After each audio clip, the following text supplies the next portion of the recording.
Deuce Bizak. What up, YouTube? Pop-up live. Pop-up live is in the building. I told you I'm about to start going live. If it takes me going live 4 or 5 times per week to get this channel where it should be, guess what? We're going live 4 or 5 times a week to get this channel where it should be, respectfully. Everybody a chance to enter the building. I'm sorry I can't go live a little bit earlier. It's my preference. It's definitely my preference to go live a little bit earlier. But we gotta make things work. How we able to make things work? Y'all double tap that screen for me. I need 1,000 likes tonight. The likes is what alerts the people that Ken's is live. The interaction, the comments, you know. And we can make this thing happen, man. We can definitely make this thing happen. Y'all continue to tap the screen. 0.25 seconds. That's all it takes. You know what I mean? We need the engagement. Definitely need the engagement. Need 1,000 likes this evening. Who's in the building so far? Daryl Cortland, 3463. Ken's, Alabama in the house. Watch you every day, bro. Okay. Appreciate you, man. All your stuff. I appreciate it, man. I definitely do. Alabama's in the building. What up, though? I already knew. Damian Murphy, when I heard what up, though, the 313's in the building. Shout out to the 313, Detroit. Definitely appreciate y'all. My dog, Jesse O, Triple OG. What's up, bro? ATL truck driver checking in, man. I appreciate you, man. All your messages, all your comments or whatever. I see you, man, and I respond to as many as I possibly can. I try to respond to all of them, but I definitely appreciate you, man. Thank you. Thank you for supporting the channel, man. Y'all double tap the screen. You got 900 people in the building and 2 likes. Unless my math ain't mathing, something just ain't right. Respectfully. Okay, chiming in from Ohio. Is it Lim_73 chiming in from Ohio, but I'm from Charlotte, North Carolina. I gotta get to Charlotte. I'm gonna get to Charlotte real soon. I'm gonna get to Charlotte within the next, I don't know, before this year is up. Probably before the end of the summer. Charlotte is definitely in the building. You know what I mean? 314. Where's the 314 at? I'm not familiar. Y'all let it be known. Real Ken's is in the building. You know what I mean? What's up? Hating ass Curtis is in the house. Y'all say what up to hating ass Curtis. Curtis been rocking with me for a couple years.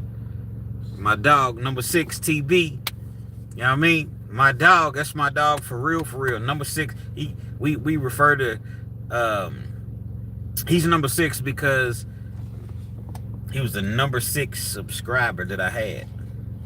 We're going to talk about this YouTube thing, but he was the number 6 subscriber that I had, so I definitely appreciate that. William Smith, 3712, what it do?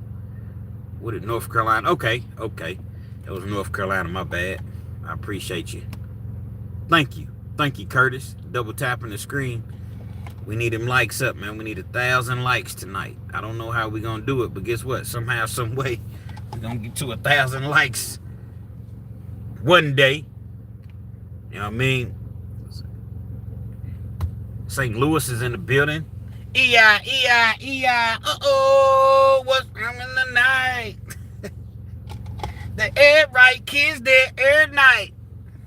St. Louis is in the building. I'm from Oregon. Passed by, I came from Oregon.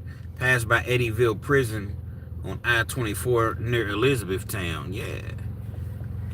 See, for y'all that are not familiar, and I'm gonna give more people an opportunity to enter the building, but Eddyville Prison is that's the maximum security prison in Kentucky, and it's the home of death row. That's where Fleece Johnson did the majority of his time at Eddyville.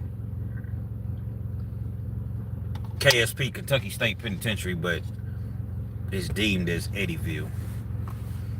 It's not as bad now. You got a lot of check-ins. Don't get me wrong, prison is still prison.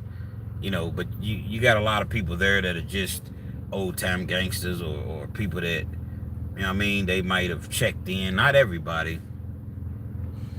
But in the 70s and the 80s and the 90s, early 2000s, you didn't want to go to Eddy. You definitely didn't want to go to Eddyville. What, Kens, how you know? Have you been to Eddyville? No, I haven't been, but I've heard stories. And also, I want to say maybe when I was 14 years old, we went on a Scared Straight program. And they took us to Eddyville, which is about 3.5, 4 hours away from Lexington. Out of all days, it was, and I've told this in a story before, but out of all days, UK Wildcats, they were playing the Louisville Cardinals. That's a real big rivalry between the two. And we were on the yard, they was walking us through whatever. And I never will forget this. Because we was down there like all day. We ate lunch there and everything. They walk us through the, you know, the different cell blocks or whatever. And so I appreciate that. Is that Prize? Prize? I don't want to mispronounce your name, but you my dog. You are definitely my dog, and I appreciate you, man. Eddyville was gladiator school. Yeah. So, when can I catch you on the basketball court, bro? Dennis Rodman, that's my dog. I just talked to, shout out to Dennis Rodman, 7083. I just got off work, Dennis. We talked on the phone briefly, and I just got off work. I said, you know what? Let me go live. But Eddyville, we were there for a good 3 hours. There was a dude on the weight pal. Typically in prison, like I know at Eddyville anyway, the weight pal was like in the middle of the yard. So every prison has a track. This dude ran for 3 hours straight. Ran the track for 3 hours straight. The entire time we were there until they called a lockdown. They called a lockdown. The siren went off or whatever. They immediately had to escort us into like I think the library or something like that. Everybody got locked down in their cells. We didn't know exactly what was going on at the time. We were locked down for like an hour. We couldn't go. We couldn't move. 14 years old. We came out of the library and all you seen was blood spatter on the concrete. Somebody had been stabbed while we were there. Scared Straight program. Obviously it didn't work because I'm, 4-time loser. Now, people hate when I say I'm a 4-time loser. I don't mean that I'm a loser in life. What I mean is I tried the system 4 times and I lost. That's what I actually mean. Y'all double tap that screen or I'm going to be a 5-time loser. Respectfully. So you seen this blood spatter on the concrete. In Kentucky, and I would imagine it's like this everywhere you go. Everywhere you go, I would imagine it's my dog James. James is in the building. Hold up, James. You get wrong. Hold up, remove as a. If you get wrong, James is gonna get you out of here. You know what I mean? James is one of my moderators. I definitely appreciate you, my dog. Thank you for chiming in. I should have texted you first. Me and James, that's another one that's been around for a minute. James McElvain. And this guy, man, is the ultimate. I call James a friend, man. All of y'all are my friends. But I'm a little bit closer to some of you all because I interact and I talk. James, man, this guy calls. I call him or whatever. We check on each other, man. And this guy, James, man, is the ultimate stand-up, supportive young man. And I appreciate you, bro. Never think that I don't. I know I can't always return your messages right then and there when you send them. I see them. But Dame he's on a level with my dog TB, number 6, Terry Brown, man. I appreciate y'all to the fullest. I definitely do, man. So like I said, this individual been running for the whole 3 hours, and we're seeing blood spatter on the wall, on the concrete rather. When Louisville, Kentucky, and this was in the 80s. Actually, no, it wasn't in the 80s. It was like early 90s. In the penitentiaries all across Kentucky, when Louisville and UK, they play, man, somebody's gonna get their wig split. Especially back then, because the two are only separated by 60, 65 miles. But the two, it's a rivalry in the penitentiary with Louisville and Lexington. I don't even remember who won the game that particular day, because they used to go back and forth. That's when the great Denny Crum, Joe B. Hall, those were the coaches. TB, you probably know this. You a sports aficionado. Denny Crum at Louisville, Eddie Sutton at Kentucky, Joe B. Hall rather at Kentucky. And yeah, it was Joe B. Hall. And man, I tell you what.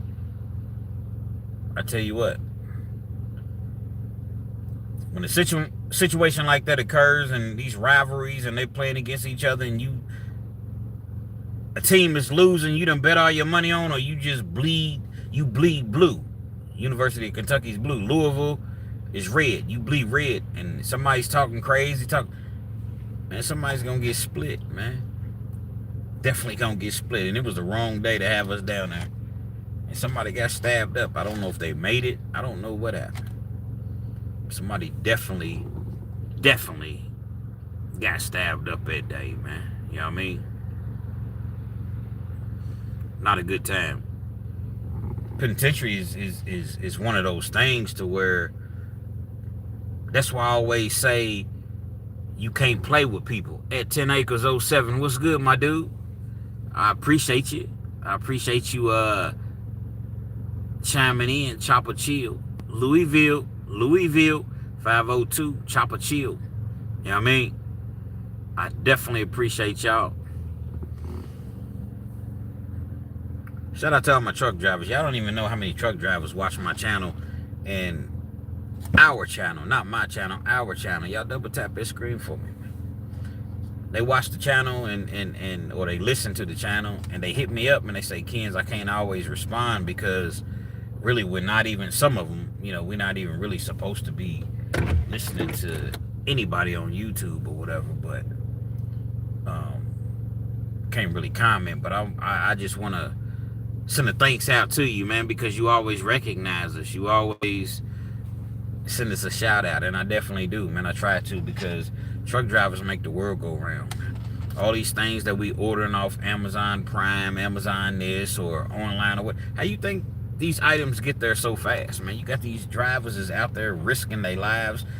It's wintertime. They in Pennsylvania, New Hampshire, on the East Coast, up north. All of this snow, and they should get a astronomical raise. I know they get paid by the mileage, and I don't know exactly how it works, but whatever they making, they should be making 3 times that amount, man. So I always shout out the truck drivers. The truck drivers are part of the reason why I make my videos as long as I make them. I'm a YouTube guy myself. So when I go to sleep at night, I want to listen to a video. I don't necessarily watch it, but I want to listen to a video that's long enough to where, okay, I'll fall asleep. 12, 15-minute videos, cool. Absolutely nothing wrong with that. But at Real Kens TV, it's 30 minutes or better.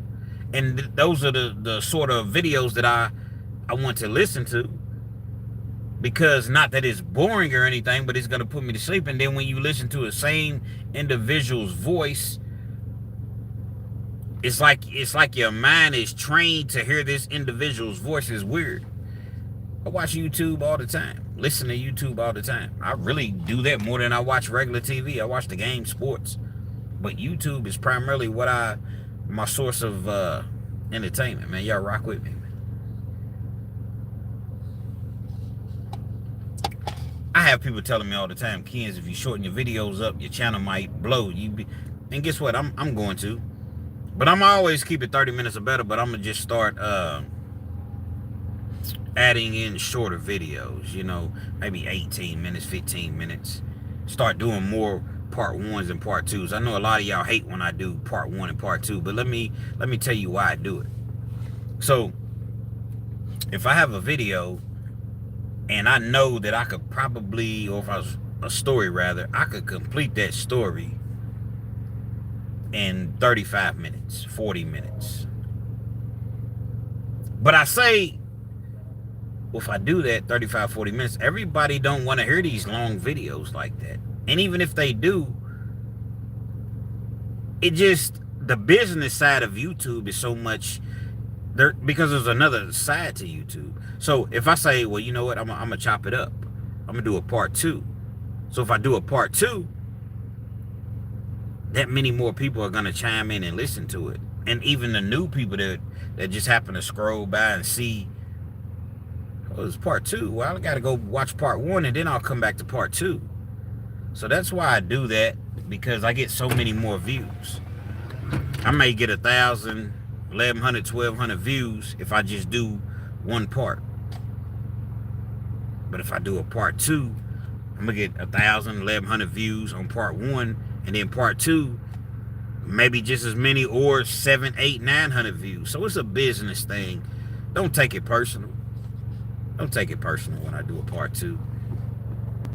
But that's just the way that it kind of works. Ain't nobody else really gonna break down YouTube to you all. You know what I mean? And let you know. My dog, Terry Brown, yes sir. Classic sports rivalries. Absolutely. Absolutely. I remember Terry's from Arkansas, if my memory serves me correctly. I remember Arkansas and Kentucky used to go with it when they had the Big Nasty. Huh? Corliss. Big Nasty. And who was the damn, y'all had a Scotty Thurman. Yeah, I can go back to TB. I can go back to Scotty Thurman and Big Nasty. He had some battles with UK back in the day, man. Whiskey 22. My bad. Is it with? Hold on. I don't know exactly how to. I see you on here all the time. WHITKY22. What's good? But I don't even know exactly how to pronounce. Is it Whit Kentucky? Whit KY 22? I don't know exactly. Whatever the case may be, I definitely appreciate you. Curtis has a fetish for back seats, y'all. He says it's so dark. He has a fetish. When I was driving, I always listened to you. The long form content helps my day go by. Absolutely. And like I said, and I understand that. Because even though I don't have one video that's 3 or 4 hours, but you listen to one and it's like, man, let me put another one on. Let me put another one on. Then you look up, man, and you reach your destination or whatever. So I do it for the people, and I like it. Like I said, 12, 13-minute videos, 8-minute videos. I don't know if you ever really see me doing anything, especially on a consistent basis, that short. You see, a lot of y'all don't understand to double tap that screen. We got to get the likes up. Got to get the likes up, man. Double tap that screen. But a lot of y'all are not understanding of the fact of how much this helps me. This is like my a form of therapy for me to jump on here. There's many times that I don't feel like doing a video. I don't feel like going live. And it's not anybody in particular. It's just one of those things to where I mean, I'm a human being. I'm a regular person just like you are. I go through things. And one of the things, and I'm not on here complaining and crying, you know, it is what it is at this point. But the thing about it is this. When you have done some things in life,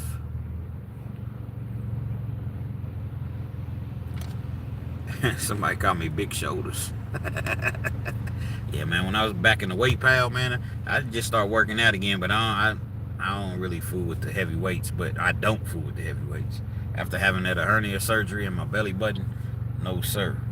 But yeah, man, they used to call me Shoulders in the joint, for real. A couple people, not everybody, used to call me Shoulders because my shoulders, they say my shoulders were big, I don't know, but got to the point to where I barely even did shoulders. And when I did them, I was just, you know, working on my front delts and my rear delts and my side, you know, but I'm not doing anything remotely heavy because I ain't really like that name, Shoulders, man.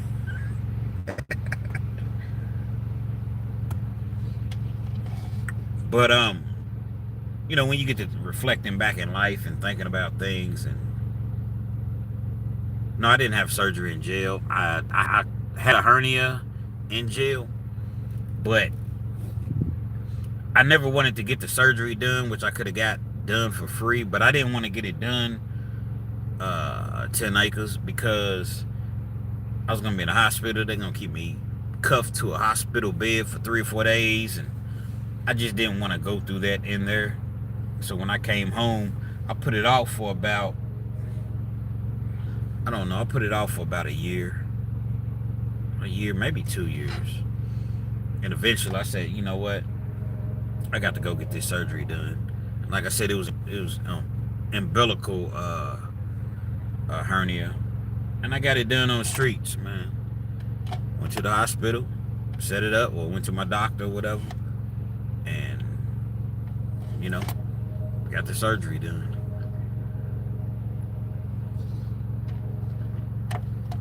But like I said, when you think about it, all the things that you've been going through in life, it's like, man, I could have been here, I could have been there, I should have been doing this. And these things are mentally challenging. People ask me every day, like, not literally every day, but on a regular basis, like, Ken, it's like, you just seem like you always high-spirited. You seem like you always in a great mood. Like, how are you able to do this? How are you able to maintain this positivity and this focus? And, you know, I don't know. I'm not always just happy, you know? I'm not, but I can't jump on here and be sad, and because I know that a lot of people, they're encouraged by some of my words. So I always have to exemplify, if you will, a positive message, because there is a message. And like I said, you all help me out just as much as some of you all say that I help you. You definitely do. So I salute to you. I appreciate you. And, you know, everybody just goes through stuff. Everybody. I don't care if you're rich, man. I'm looking online, and I'm sure you all see it too. You got these rich people, mega rich, famous people, passing away at 51, 52, 53, 43. Some committing, you know, taking their own lives. Everybody's dealing with something, and we just may not necessarily know, because it's a facade. It's social media. Social media has a lot of people thinking that their lives are A-OK. Check on your people, man. Check on your love thy neighbor. Check on your loved ones. Check on your friends. Check on your, because you never know. You never know what a person's going through. And then once they gone, they gone. You know what I mean? They gone, they gone. So it's like, damn, bro, if only I had known. You know? If only I had known. So that's what I try to do now. People call me. I'm at work. I answer the phone. Because you never know if that person is calling you to hear your voice, to give you that voice of. You could be their voice of reasoning, and you don't even know it. Ah, man, that's just Joe calling me. He don't want nothing. You never know. So I try my best to really, really, respond or whatever. Eric Watson, what's good with you, man? I ain't doing too much, man. Would both of your hands be handcuffed to the bed? That doesn't sound safe. So he's speaking of if you're in the hospital as a prisoner. Nah, typically just one. And they're going to keep a correctional officer in the room with you. Can't get on the phone. I heard that it's terrible. Fortunately, I never have, but I've talked to people that had to go and stay in the hospital for a week or two. You can't get on the phone. You can't even alert your family that you're in the hospital because they call it a security risk. Here it is. You're a low-level inmate. Because once you go to the low-level prison camps, you can go out in the community and work. You're not going to have no corporate job and nothing like that. You know what I mean? But you're going to be weed eating and mowing and, picking up roadside and picking up cans, things of that nature.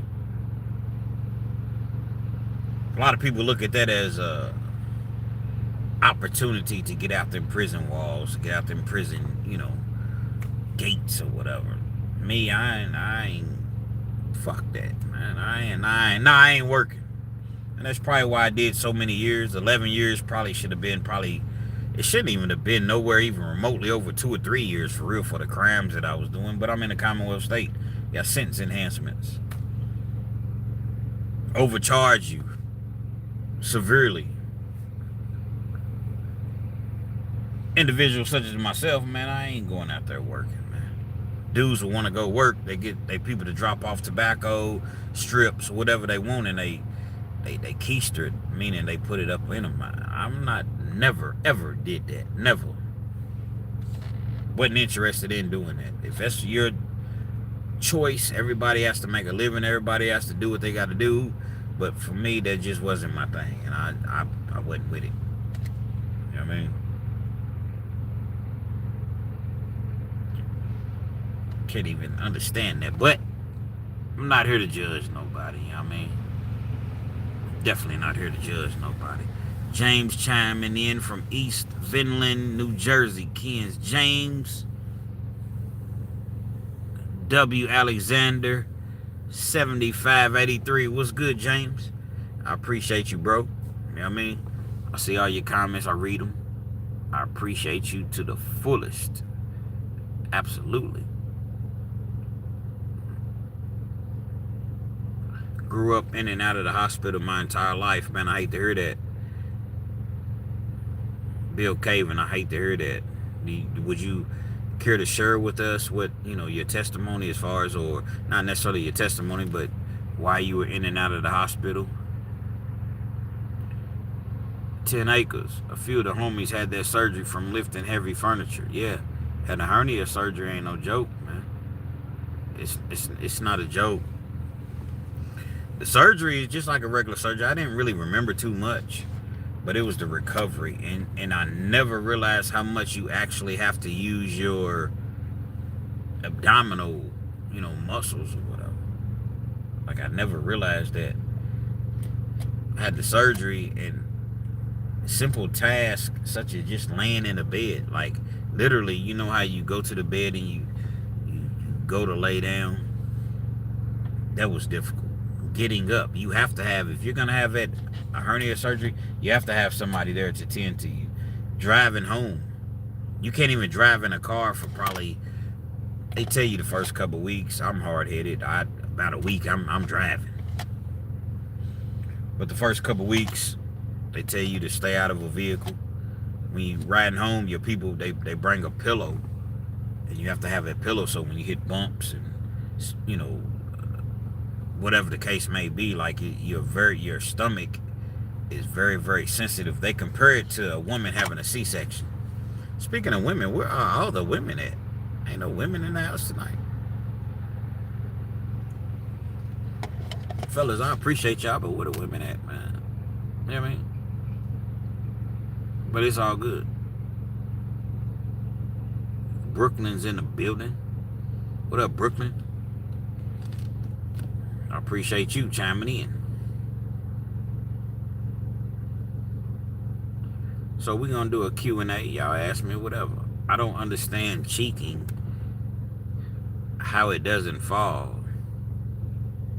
Hold on. Let me make sure. I don't understand cheeking.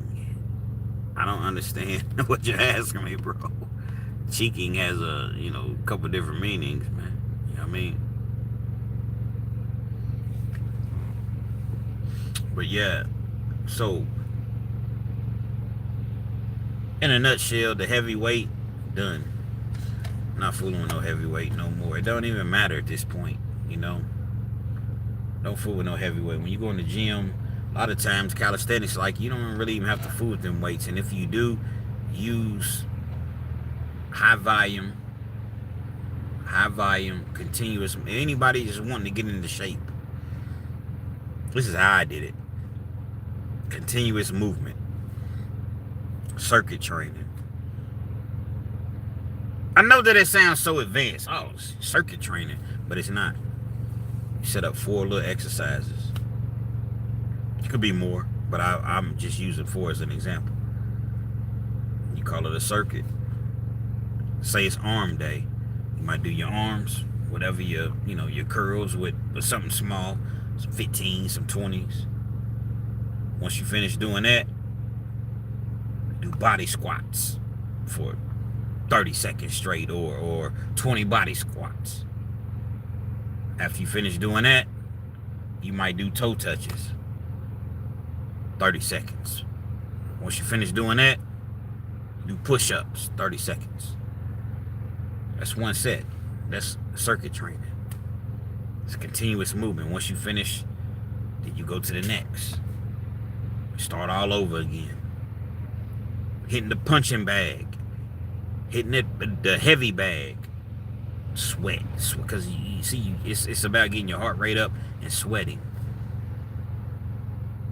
If you're on a journey to lose weight, you can do it, but understand that you have to be disciplined.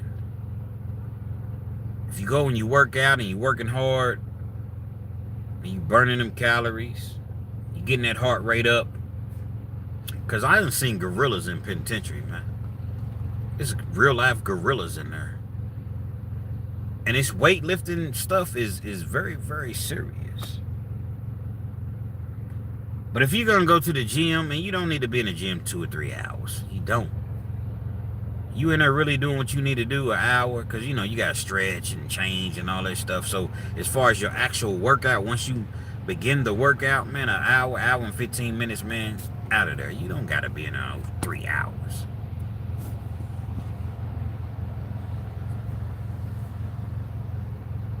You're going to do all of that. You done burned all these calories off, because you got to get your cardio in. And then you say, you know what, man, I'm going to go drink me a Pepsi. But you done burned 600-700 calories, and that's a hell of a workout. That's a good workout. If you done burned, let's just say 500 calories. That's an excellent workout. You go get you a Pepsi, well, that's half of the calories that you just burned. Then you go eat you a ham and cheese sandwich, processed ham, white bread. That 500 calories you burned off just right back. So yeah, it's definitely one of those things where it's not easy, but it can be done. But your diet, and I'm not one of those individuals that knows anything, but I done seen some things, and I done lost weight. Been in the joint. I ain't had no supplements. I didn't have none of that stuff. I just watched what I ate, and I worked out, and I sweat, and it goes away. And I promise you it can, but Man, I know it's so hard to stay disciplined though, but you can do it. Everybody has done, not everybody, but people have done it. And you can do it, but you have to be willing to sacrifice. How bad do you want it?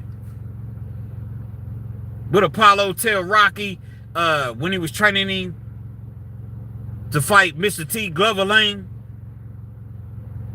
What's the matter with you, Stallion? Come on, Apollo. Hey, Apollo, man, we'll get it tomorrow. Don't you understand? There is no tomorrow. There is no tomorrow. He had to make Rocky understand. Man, you can lose your life in this ring. And you can lose your life in real life. Dealing with life, if it makes anything, or if it makes any sense to you.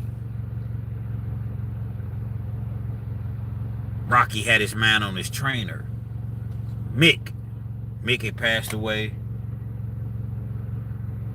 Rocky had lost the first time trying to fight Glover Lane. Come on, fool. I got a lot of more. I got a lot of more. Come on, fool. Mr. T was a very, very intimidating figure, to say the least. Y'all rock with me, man.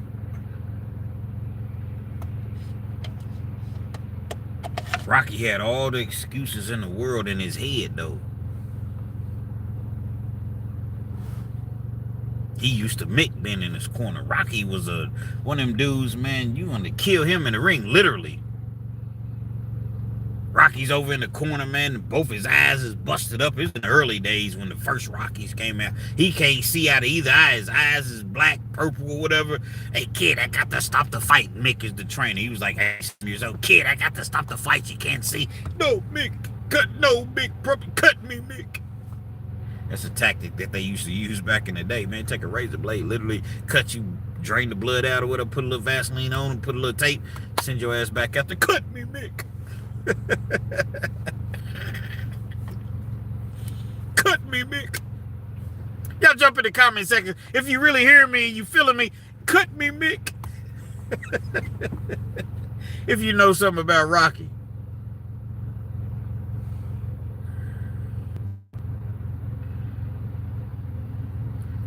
Hold up. My dog Antonio Walker's in the building. What's good, bro? What's good? Thank you, man. Cut me, Mick.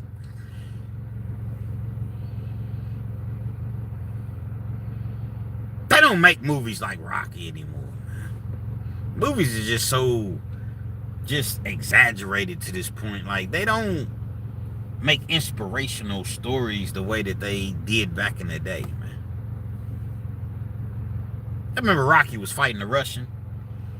Russian was beating the brakes off Rocky. Rocky had his own strategy. His corner's telling him to do one thing,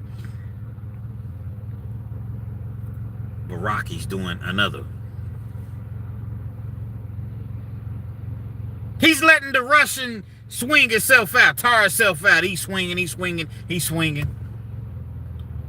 And finally, Rocky sees that one opening. He's in the corner. Rocky's in the corner. He's against the ropes. Russian swinging. Rocky's covering up. He's getting hit. He's covering up. He's getting hit. He's covering up. And bam! He's cut! Y'all jump in the comment section. He's cut! He's cut, man. He's bleeding. He bleeds just like us. Then the round ended. It was chaos. They was fighting, and the managers was going at it, and the trainers and people was jumping in the ring, and they had Rocky, Adrian's brother. I don't even remember his name, but he was one of the so-called trainers. Y'all let me know. What was Adrian's brother's name? He was a trainer, and then the other dude that trained Apollo, he jumped in the ring. You see, he's not a machine. He's a man. No pain. Man, I'm gonna go home and watch Rocky tonight, man. Y'all rock with me, man. Y'all rock with me. I'm going home to watch Rocky tonight. He's cut.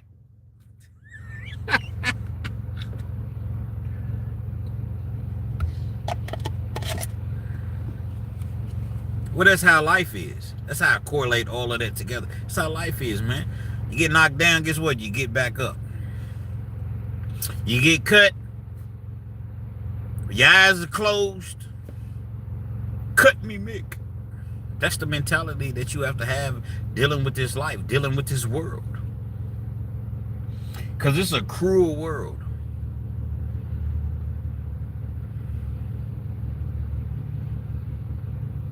You know, I've had some people get it misconstrued. I don't get on here and cry and complain about nothing. I just tell my story. Nobody made me do what I did. I did what I did because I wanted that cash and I wanted it fast. You know what I mean? Cut me, Mick. I appreciate that, man. That makes me laugh so much. Life is a hell of a fight, in my opinion. It's the best fight alive. Absolutely. Absolutely, man. Because if you don't care about your life, guess what? You think the next person does. I think life is just about, finding that median. Like, finding what truly, truly makes you happy. I guess that's why they say people that have all of this money, they the main ones that are unhappy, unalive themselves, getting high, because you have to really, really find what makes you happy. And I'm still learning as I go. I don't have all the answers. I have some answers, but I don't have a lot of answers. What truly makes you happy in life? I know my dog cut me, Mick. Terry Brown, number 6. I'll say what up to my dog, Terry Brown, number 6. The number 6 subscriber to the channel. I noticed that Terry likes to fish. I don't want to overstep my boundaries. I don't want to act as though I know more than what I do know.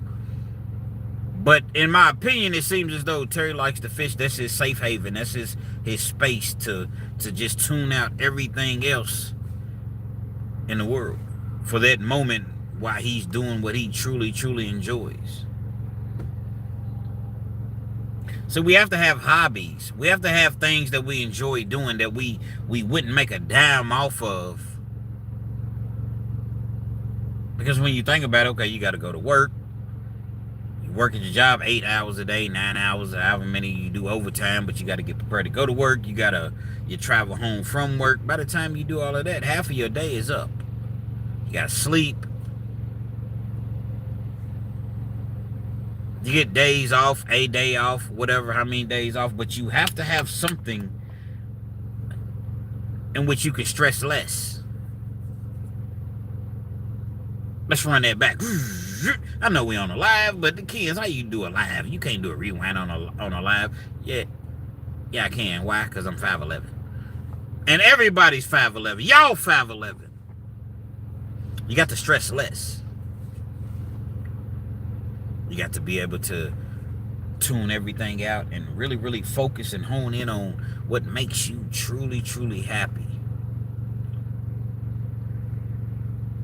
And I think that a lot of people just don't have that true happiness. Somebody called me earlier today. Y'all give me just a second, man. I got to go handle my business real quick. Hey, y'all interact in the chat with each other. Give me just like literally 1 minute. Plus, I got my hand sanitizer with me, too. But give me just a second, man. We're going to talk about it.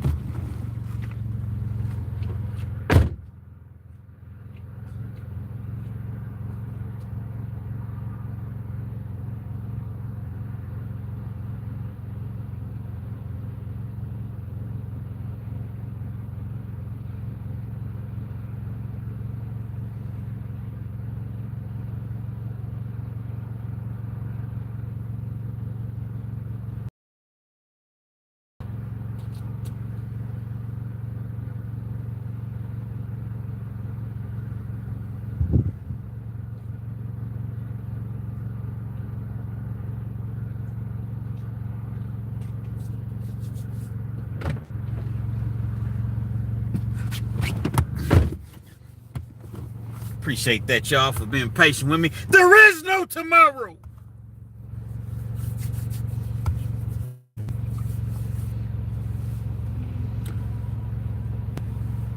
But I had an individual, as I was mentioning, that called me, and we talked on the phone, and we've talked on the phone several times.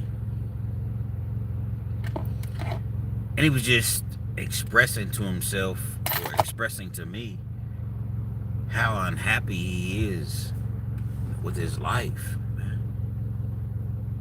He doesn't talk to any of his siblings. Maybe one. But he has 4 siblings. Unfortunately, his father passed away. His mother doesn't live here. Doesn't have a wife. Has 1 child. And he came across some money. It was a lawsuit. And he came across, I don't know exactly what he had, but a few $100,000 or whatever. It ain't, it's better than, but, if you do right with it, then you can turn it into something even more major.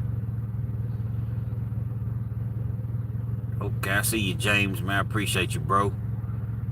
I see you working. I guess we got a troll in the building. I see you, James. I didn't even know. Terry likes to fish and listen to my dog, Real Kens, man. Peace of mind. I said peace of mind. Antonio Walker. My grandma used to love that movie. Man, Rocky, man. Yeah. It's a great movie.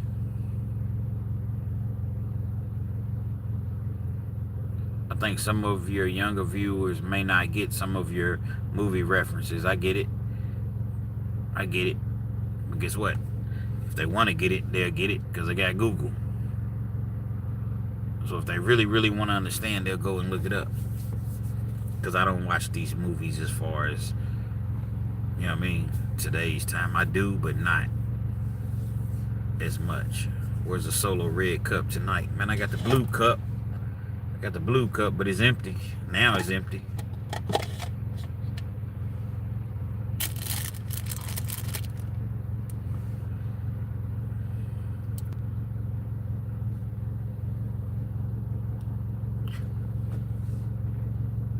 I just don't understand, Kens, why I just don't. I got a house, got a couple cars.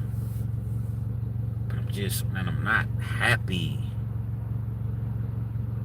Like every day when I wake up is just another day. Like I'm not, some days I don't care if I wake up. I'm not happy. This is what this individual is telling me.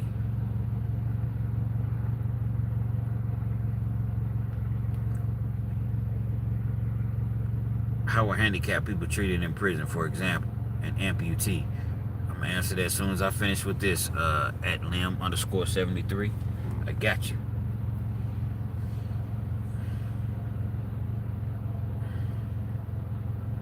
He just didn't understand. Like he thought that, okay, having a little bit of money, having more than what the average person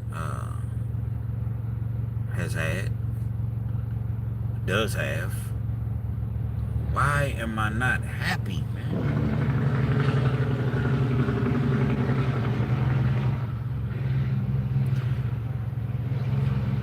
I think my personal opinion is that we must learn to first be happy with ourselves. And that's finding that inner peace that I just spoke about. If you like to play the guitar, I'm gonna buy me a guitar. Matter of fact, man, my Cash App's $KENZ1000. $KENZ as in zebra 1000, man. Holla at your boy, because I'm trying to get me a guitar. For real. I'm gonna give me a guitar and I'm gonna give me a keyboard. Because music is my peace, my inner happiness. I used to play the piano and I want to get back to that, but I've never played the guitar. And I want to buy these things. I want to buy these things so that I can, because you can go and take lessons, 1 hour, 2, 3 hours a week, but you still have to practice. Still got to practice, you know. You're not around who's teaching you. $ KENZ1000. That's my cash app. Give me a guitar and a keyboard. But you got to find something that you're happy with outside of your job, outside of your bank account, outside of your girl, your kids, your wife. What makes you happy? And I think that once you discover that and you're able to get to that moment, that peace of mind that a lot of us lack, I think that you're really, really on your way. No, that's not going to make everything go away. All the pain, all the struggles, all the everyday rigorous things in life that we deal with, we all deal with. But I do think that it's necessary. If you just wake up, he said, man, I wake up, go to work about 10 hours, come home. By the time I get home, I watch a little TV or whatever. Go to bed, wake up and do it all over again. That's not living. It's like you're a robot, you're a computer. That's not living. There's no excitement, there's no nothing. So you have to add certain things into your lifestyle.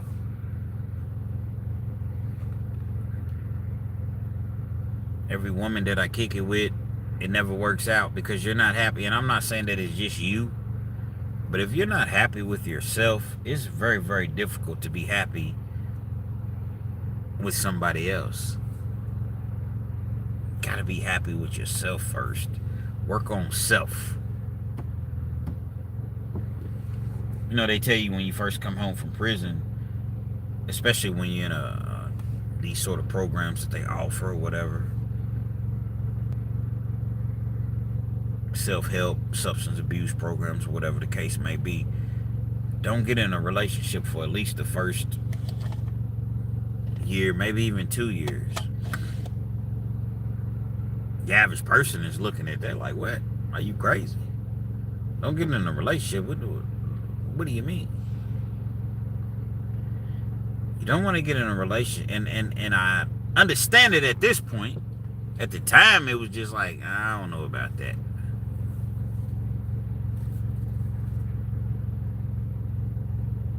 Think about how difficult relationships are. Think about all the you know, just the problems that you're gonna endure with a relationship. You have two people and you all coming together and you trying to get her to do this or think this way and vice versa. She's trying to get you to do that and think this way, and you putting all your time and energy into this relationship, but you forgot to put the time into yourself.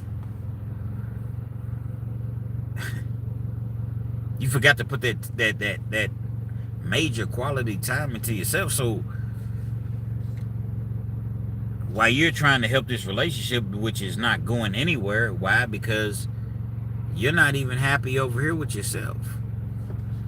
Got to work on you first. And that's what I told him from my very, very limited experience. Like, you have to work on yourself first. So anybody that's going through something out there, figure out a way to work on yourself. Figure out what makes you happy. They always say, what would you do? You couldn't make any money, a dime. What would you do that makes you happy in this world and you wouldn't make no money? Figure that out. You have to incorporate that into your lifestyle, into your everyday way of living. That would be my suggestion. Again, I don't know everything. I definitely don't. But that would be my suggestion, man. That's what I told him. How would a handicap treated in prison? For example, the amputees. @Lim_73.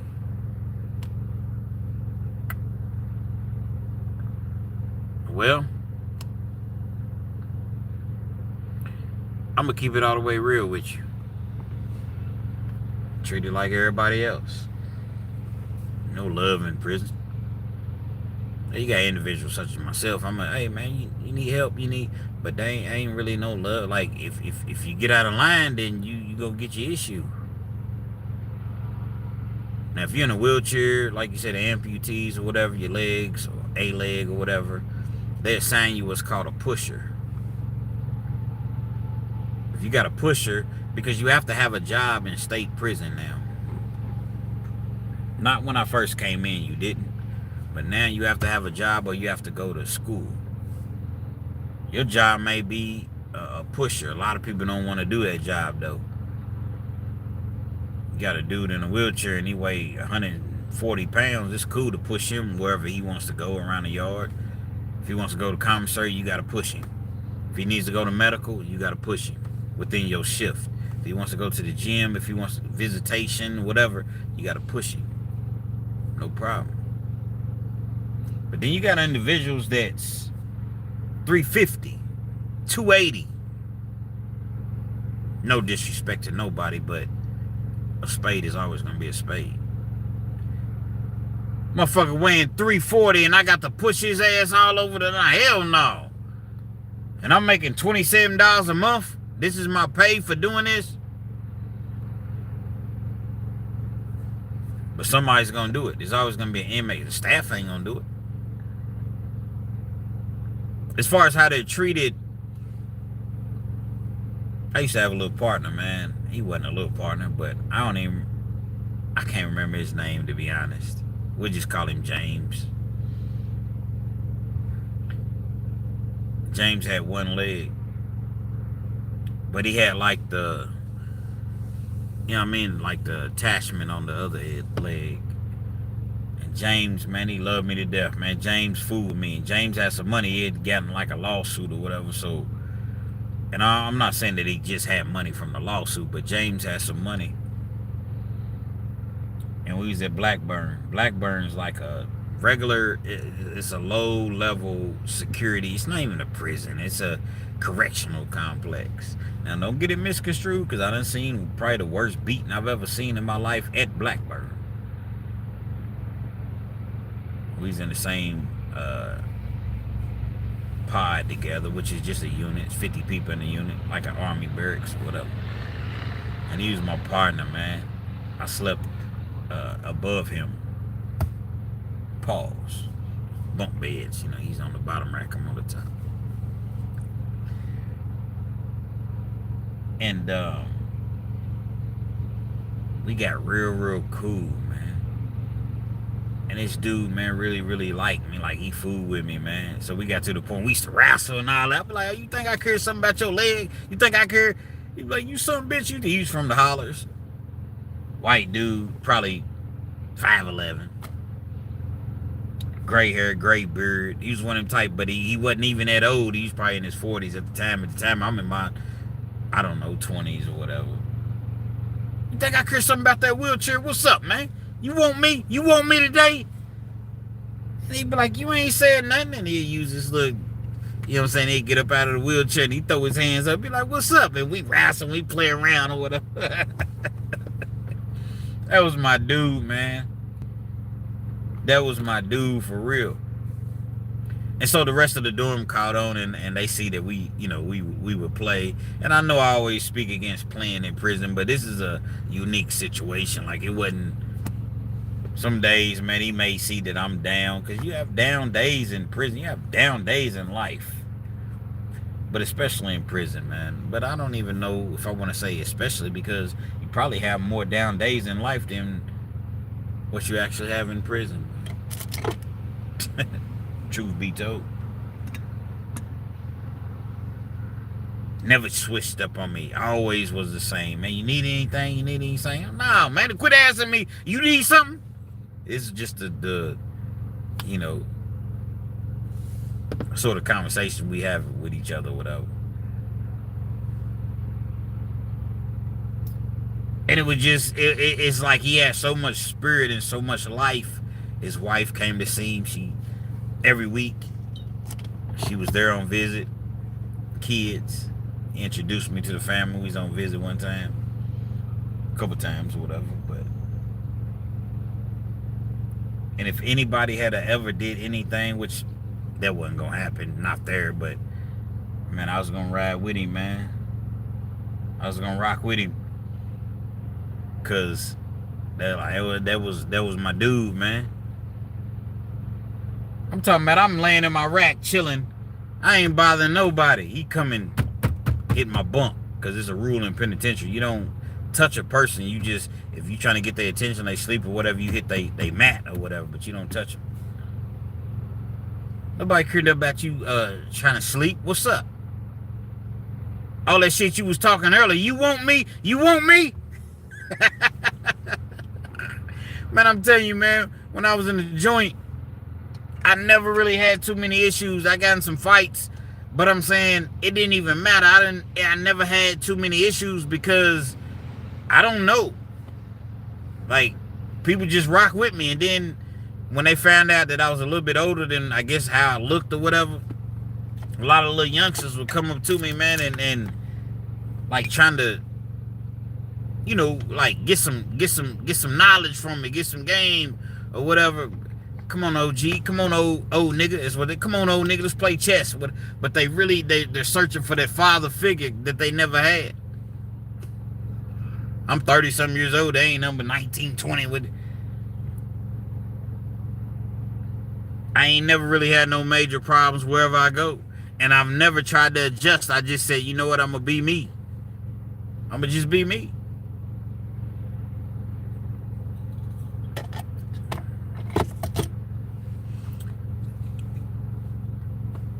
Just what it is, man. Be yourself. So in a nutshell, answering your question, I never really, you will get your issue. They don't care nothing about you not having a leg or arm, if your mouth is bad, or if they feel as though they can extort you, but I haven't really seen anything of the sorts. Nothing major like that. You know what I mean?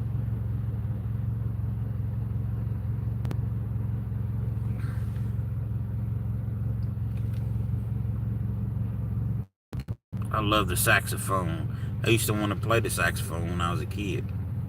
You know what I mean? I definitely did.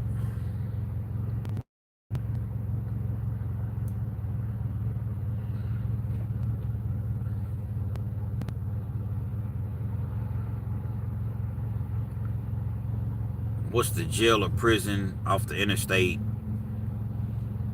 64 between Georgetown and Lexington?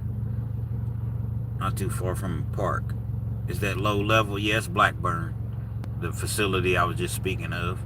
That's a low level camp. They don't even have a fence at Blackburn. Blackburn Correctional Complex.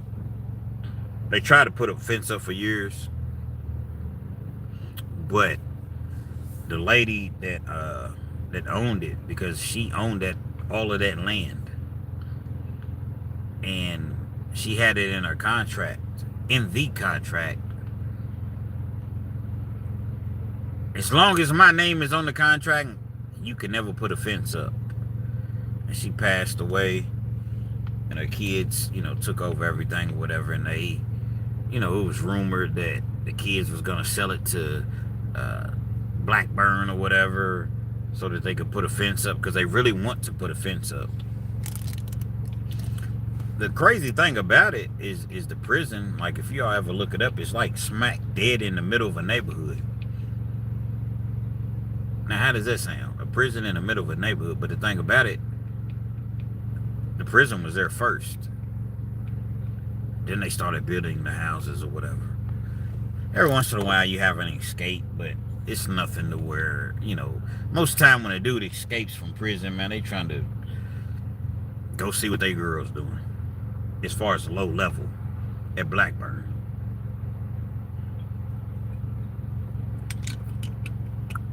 You did.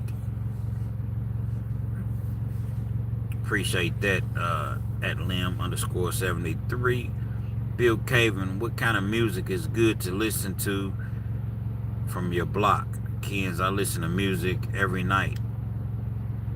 I mean, it just depends. That's kind of one of those questions to where it's hard to answer, you know, because it depends on what you into. Like country, you like rock, you like rap, you like R&B, you like a gospel, you like a mixture of all of them. I mean, it depends. I know in the joint, man, there's certain things. Let me tell y'all this.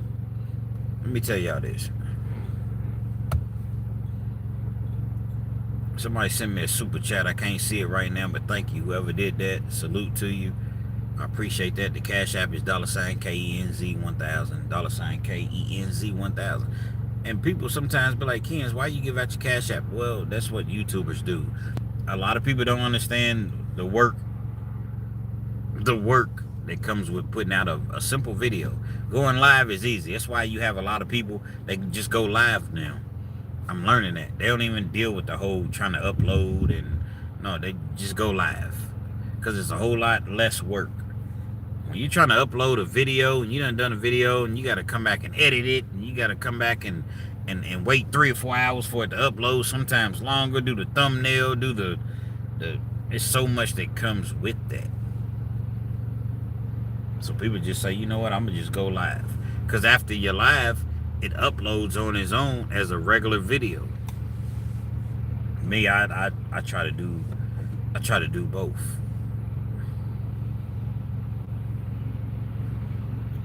Hell, I forgot what the hell I was talking about. You know, you get older, man. You be talking about something and then remember the movie Life, Ray and Clyde, they was talking, and I remember when you had said, sometimes, man, you just don't remember, man. But it came back to me. Oh, yeah, I was talking about the music. So, it depends. Music, you got people that's locked up. You don't owe nobody nothing. Let's get that out there. You don't owe anybody nothing. But at the same time, if you can help them out, man, send them a couple hundred. Send them 50. Send them 600-700 if you can do it. I'm not telling you what you can do, but everybody's situation. My hand may not call for what your hand calls for. I may be able to just send you 25. As long as you know they're not in their own foolishness. They're not in their own, you know, getting high and gambling. But like a lot of times when you first go to prison, man, you want to get your TV. Now, if you're in the feds, you're not gonna be able to get a TV. But if you know you can't have your own TV in the feds. But if you're in the state, you want to get you a TV. That's gonna be shit. I ain't no telling what it is now. Probably $300, $250. A little 13-inch TV. Gotta have you a set of headphones for your TV, because you gotta hook your headphones in or whatever. Probably gonna be $25, $30. And get you a cooler, so your food you buy off the commissary that requires hot dogs, burgers, you know, chicken patties or whatever. You bust it down out of the box, put it in a baggie or whatever, seal it up, potato chip bag, put it down in your cooler. You change your cooler 3-4 times a day. Keep fresh ice on it.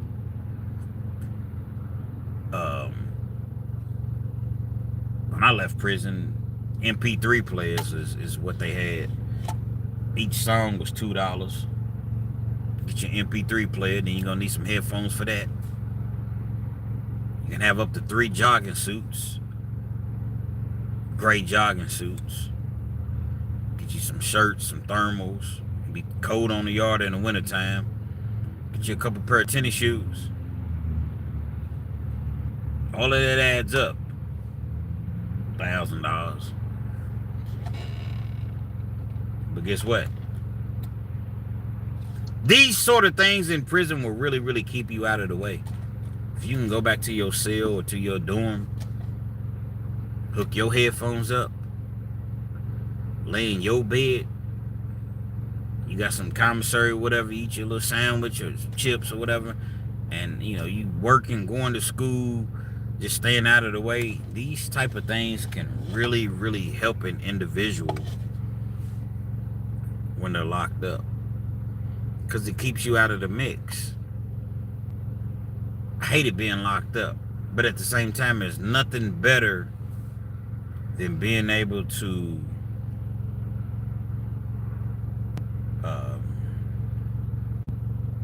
come to your own little personal space.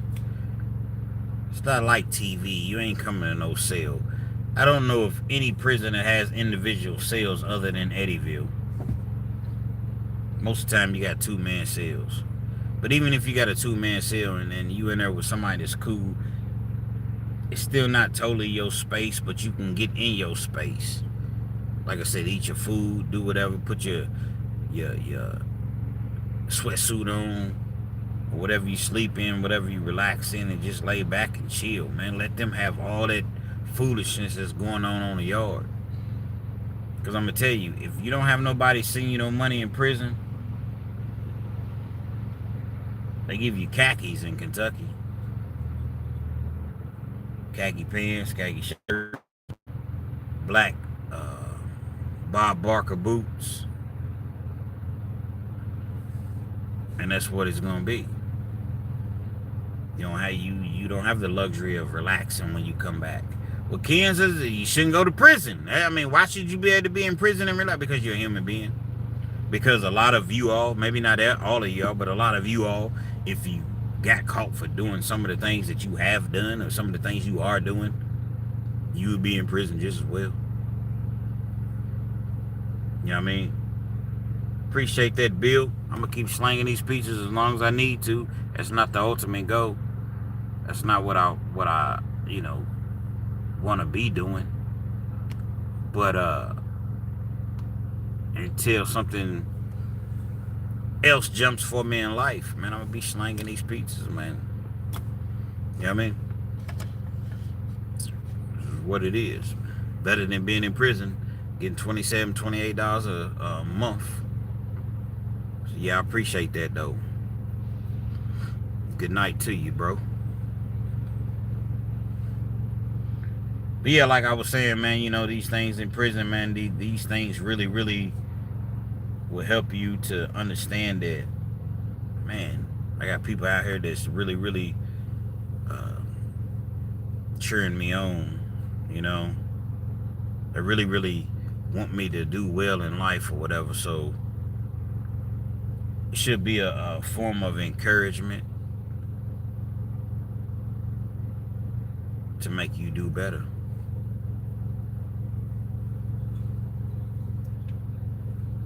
But when you in there and you don't got nothing, that's a hard time for real. But prison ain't supposed to be easy. You know what I mean? It ain't supposed to be easy.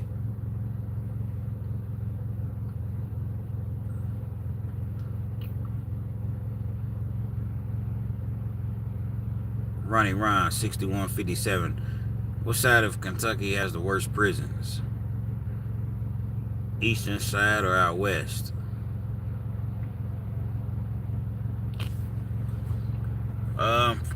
I would say east, because the east is like the mountains, the hollers, the neck of the woods. You know what I mean? Out west is like close to Tennessee, and you know, I don't even know what prisons are really out west. You know, you got Western Kentucky. I mean, Eastern. A whole lot of racism in that area in the eastern part. And this is not a knock on, I'm just answering the question. Because in eastern part of Kentucky, you got these prisons that pretty much, like, I'm not going to necessarily say run the town, but you're in the eastern part of Kentucky. A lot of people go and they get jobs at prisons. And they may not be really used to seeing black people like it. They got buddies that they grew up with, went to school with, and they will beat your ass, man.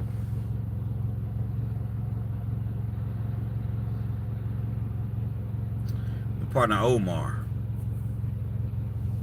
we was in an eastern Kentucky jail. It wasn't even a prison, because a lot of times they don't send you to prison in Kentucky.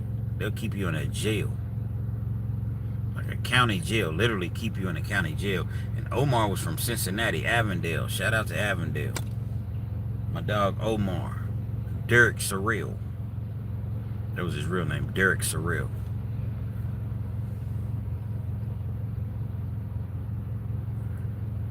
He wanted to get out of that jail so bad. We were locked in a cell all day. The cell probably had 20 people in the cell, 22 people. And it was meant to hold maybe 12 to 15 people. One little 13-inch TV. They would never put sports on the TV. All the black guys like to watch the sports. All the white guys want to watch NASCAR. And Dale Earnhardt comes around the corner and he's... And it's no knock on that, but that's just what it was. Monday Night Raw, they want, wrestling. We couldn't get no football. When we did get sports, is only when UK played, University of Kentucky. Because the cable system that they used, you could literally change and like add and delete channels. So you'd be like, hey, take Fox off, man. We ain't trying to watch no football today. And they would take Fox off. Take MTV off. They got 3 country music channels. And these are the type of things that we would have to endure in that jail. And it was terrible. 22 people in the cell, ain't number 1 or 2 blacks, maybe 3 blacks. I typically get it's always some people that always got something to say when race comes up, right?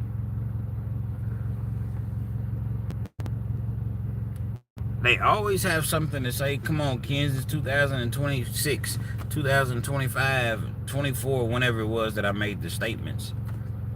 Nobody's on that racism because you're not black, obviously. So if you're not black, then you don't know. You don't know. You can't tell another person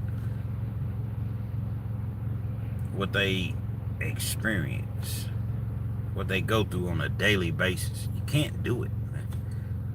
It is what it is. I get it. But you see a whole lot of racism in prison, man.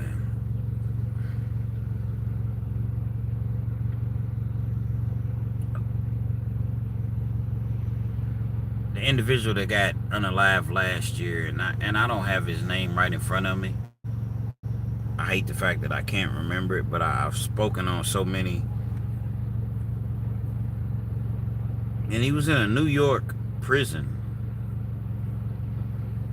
He's in a medical. Like, you're in medical to get better. You're in medical to see exactly what's going on with you. Robert, you know what? I hate the fact that I can't remember it. I'm going to look it up as I speak with you all. And he's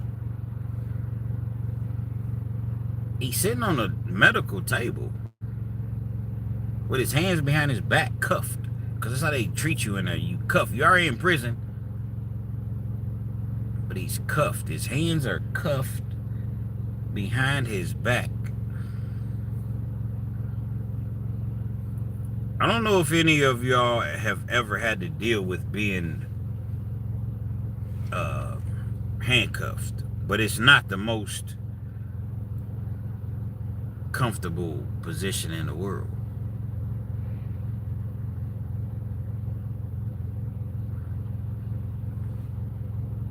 He's sitting on the table, only black dude in the whole room, and he got all these COs and around him. You can't hear the audio.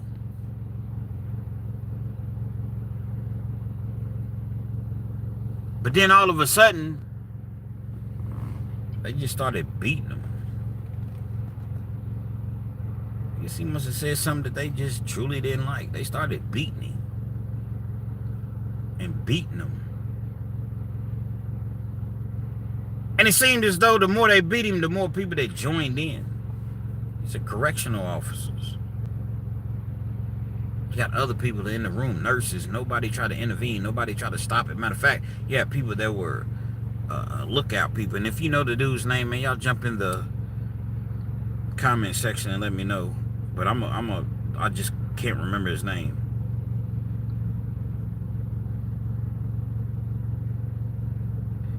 And so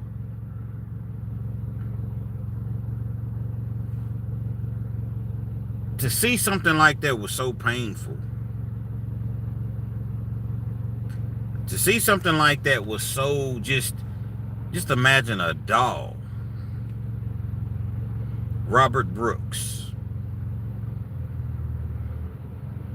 R.I.P. Robert Brooks. They're throwing him around and laughing, and sergeants and lieutenants is walking in, and nobody intervenes to say, hey, what are y'all doing? Y'all stop. Nobody. Robert Brooks. And they beat this man literally to death.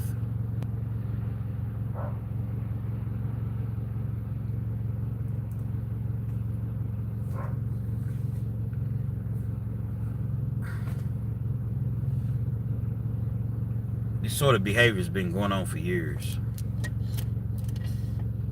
So they say, Keyens, why don't you like police? Why don't you like correctional? This is the very reason. Only difference is now is that there are cameras to actually catch it on camera.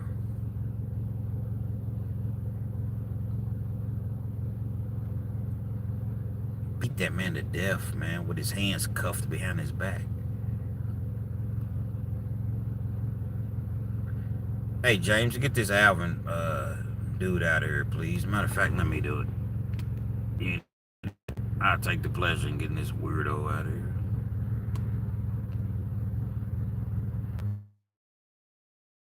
We tolerate none of this. Real Keyens TV. So these they go to court and they're not even getting that much time. How do you beat a man to death?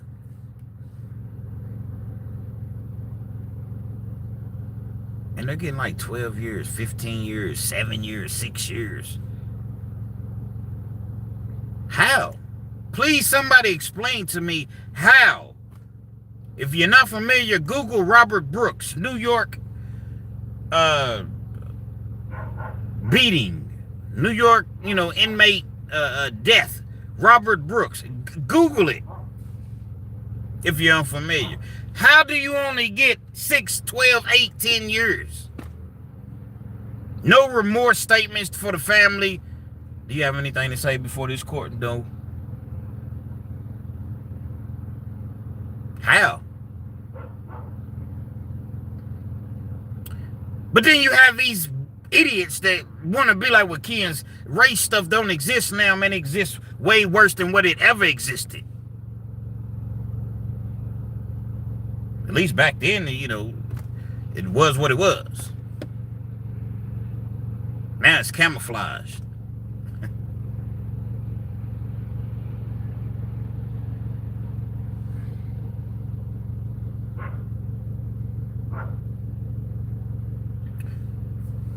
You got a situation that occurred here in Lexington some years ago.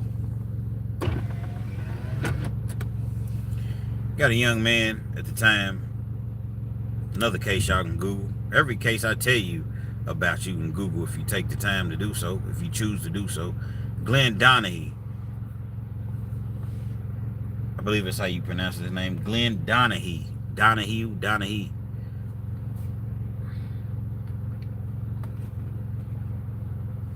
Got a police officer that had pulled somebody over.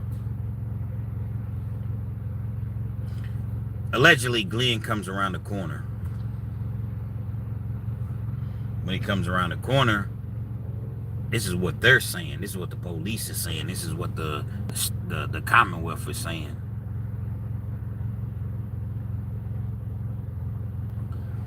Runs into the police officer, instantly unaliving him.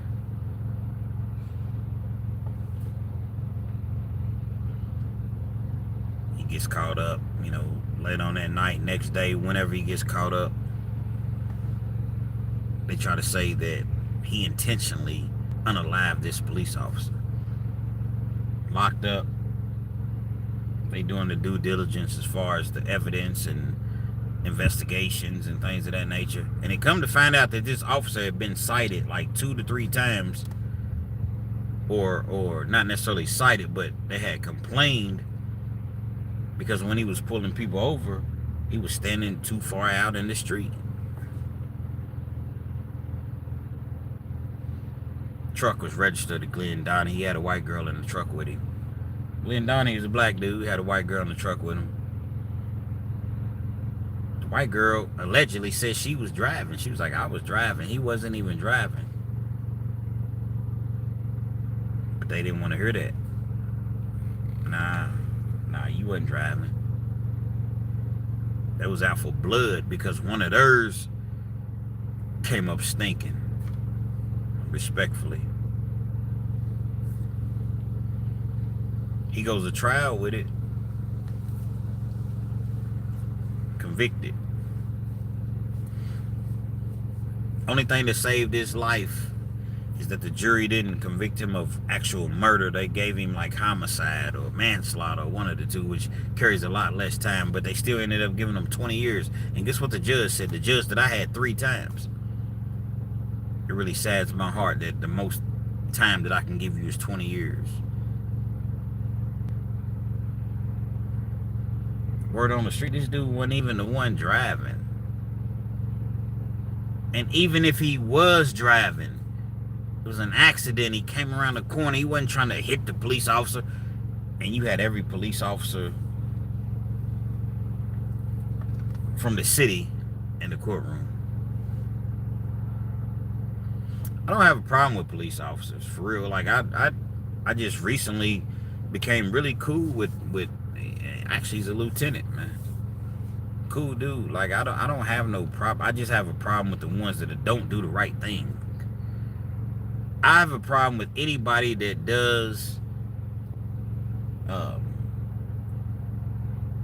they just do what they do because they feel as though they can do it.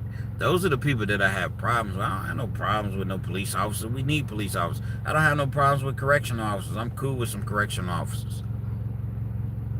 Just the ones that are overzealous and really, really, their authority that they're given, they really, really go overboard with it and they abuse it. Those are the ones that I have problems with. Period. And they gave this man 20 years. He never made parole, but in Kentucky you can do good time and earn good time and take classes. He did about 12, 13 years on that case. But it just always, I don't know, it's like when you do something to one of them, it's a manhunt. But when they do something to you, they barely get any time at all. And that's the problem. They're not, the consequences, the consequences are not stiff enough.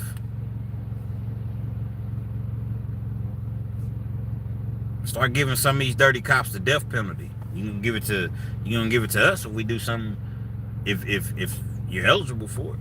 Start giving them the death penalty.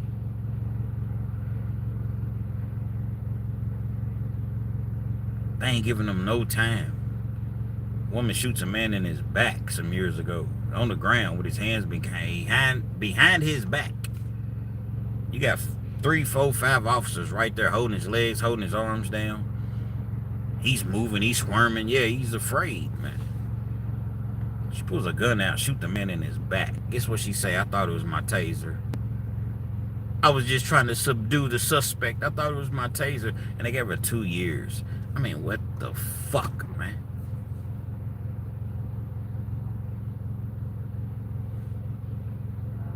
They can say anything. And that's why they do it. Sandra Massey in her own home, dude shoots her in her face after he tells her, ma'am, I'm going to shoot you in your face. I'm in my own home, man. I got water boiling on my stove because I'm in my own place of rent that I pay rent for. Officer shoots her in the face, man. I was afraid. I thought she was going to throw the hot water on me. How was she going to throw the boiling hot water on you when she was nowhere even, she had a big pan of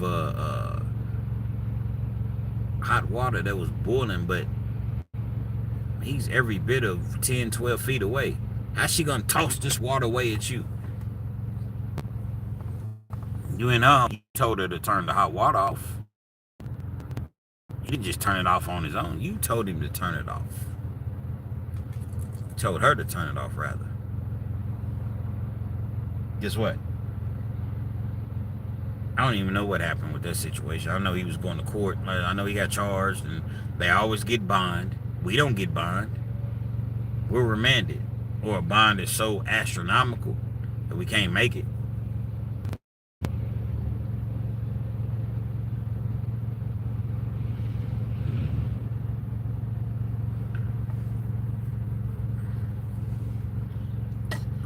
I guess that's just the way of the world, I guess.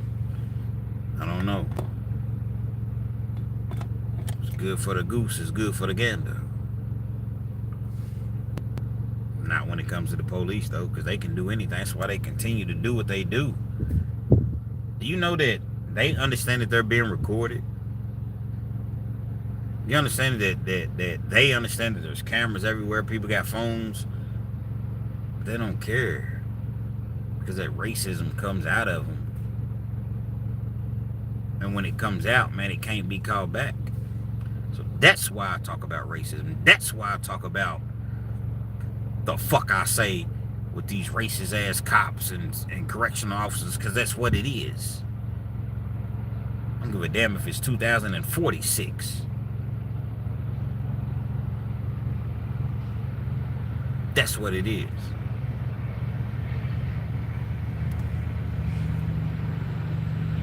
A lot of times these people commit these crimes, they never even go to jail. They get Breonna Taylor, man. Louisville, Kentucky, in her own home.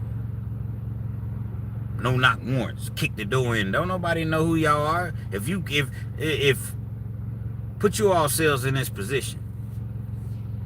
If you at your house, chilling, sleeping, relaxing for the night or whatever, and somebody just kicks your door in, they don't announce who they are or whatever, you get the firing on them, guess what?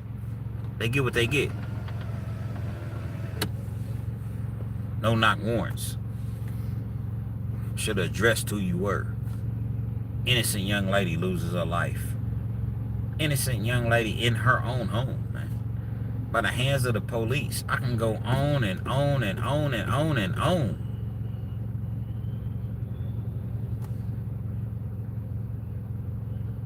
College student, man, riding through the University of Cincinnati. Police pulls him over because his tag wasn't even bad. It was like illuminated or something like that, his license plate. Don't make it past the stop. He ain't got nothing on him, no weapons or nothing, unalived. Black girl coming out of the grocery store. Allegedly has stole some items out of the store. No, it's not cool to steal, but dang, do you deserve to be unalived? She's in the car with her baby. She got a baby in the car, 1 or 2 years old, toddler or whatever. Officer comes out very aggressive. Ma'am, stop! She's afraid. She starts pulling off, but she's driving very, very slowly. Very slow. I'm talking 2-3 miles an hour. He fires at a boom, boom, baby in the car and everything, unalives her. She was a threat. I was afraid.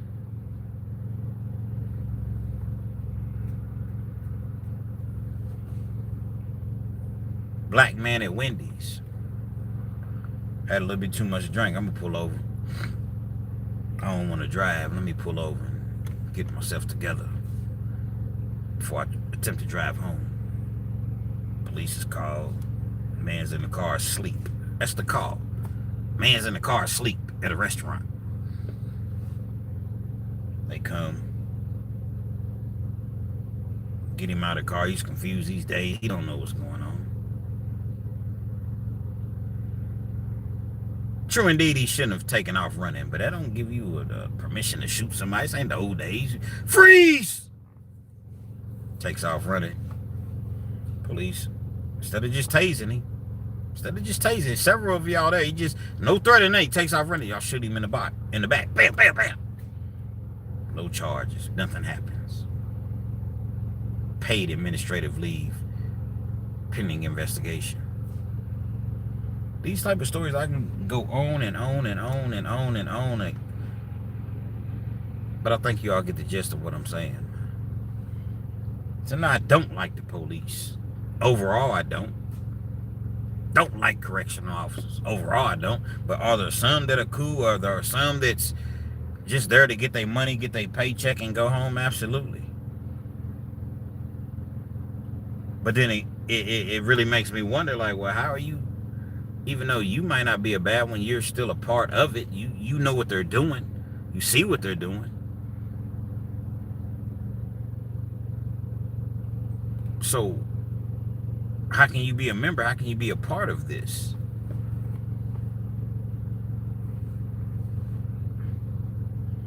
Police was behind me the other day. I just looked up and they was behind me. I was nervous because it was like they just appeared like Jason. Y'all know Jason and Michael Myers. You just look up and they there like, whoa. Police was behind me. I'm like, man, what is going on?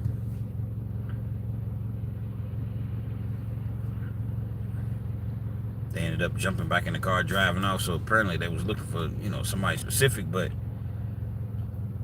the police are not our friends. A lot of people have that sentiment. A lot of people have that, oh man, the police, no, they're here to help us. They're our friends. No, they're not. Not our friends. You know what I mean? What up, Kens? Who was that? What's good with you? What's good? Is that RJ_detailing? Appreciate you chiming in.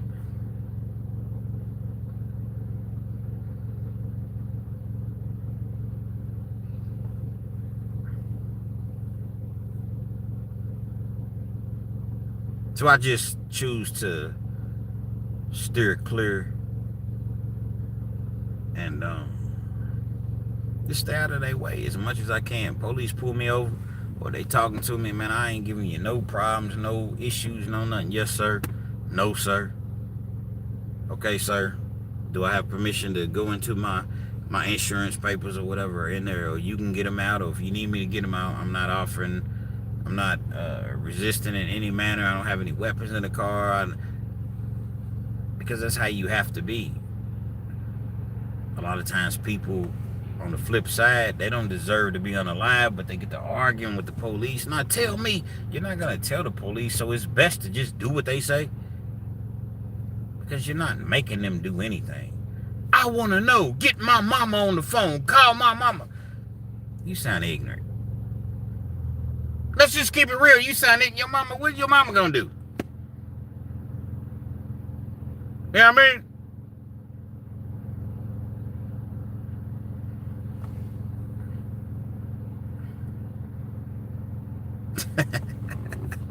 That's kind of funny. Can someone connect me with a reliable source who can supply 100 pairs of Air Force Ones?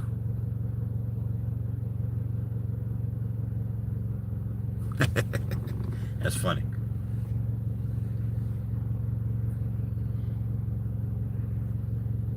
When the police pull you over, the best thing to do is just, as much as you may hate their guts,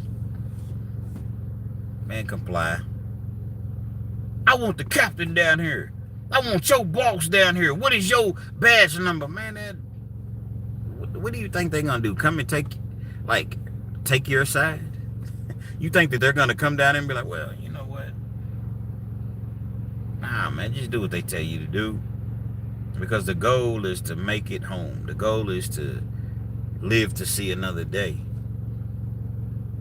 Not argue with them people, man.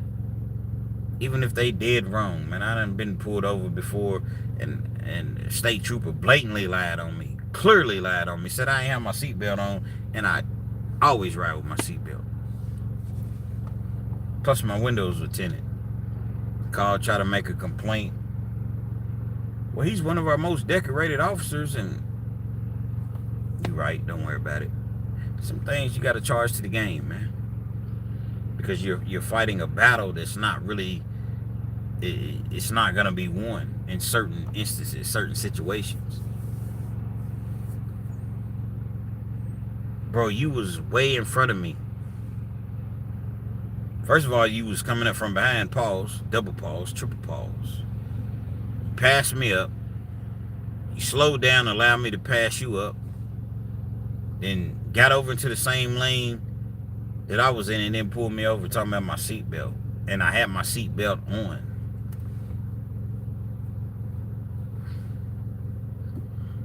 But that's the game that they play.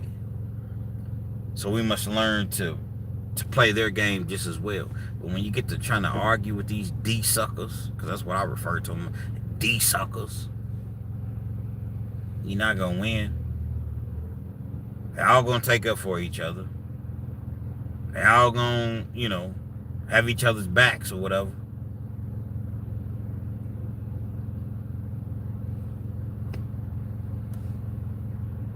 Simplest thing to do is comply. Y'all ask me a couple questions. I'm going to be on here for a little bit longer. Y'all ask me whatever y'all want to ask me. It's Q&A, man. I always try to watch when I can catch you live, man. I appreciate you, RJ_detailing. I appreciate that, man. I've been going live a little bit more lately. I might start going live every night. I don't know. Just depends. It definitely just depends. Somebody asked me about an individual being locked up. How do they treat people that are handicapped or amputees? I remember it was a dude, Calvin. And Calvin was on the unit. And Calvin was wearing a, what do you call it, a colostomy bag. I don't know exactly what had happened, but his bag had busted. The CO wouldn't, like, he kept telling the CO, like, hey, bro, I need to burp my bag. I need to burp my bag, man. I can't. And the CO was just not taking him very seriously.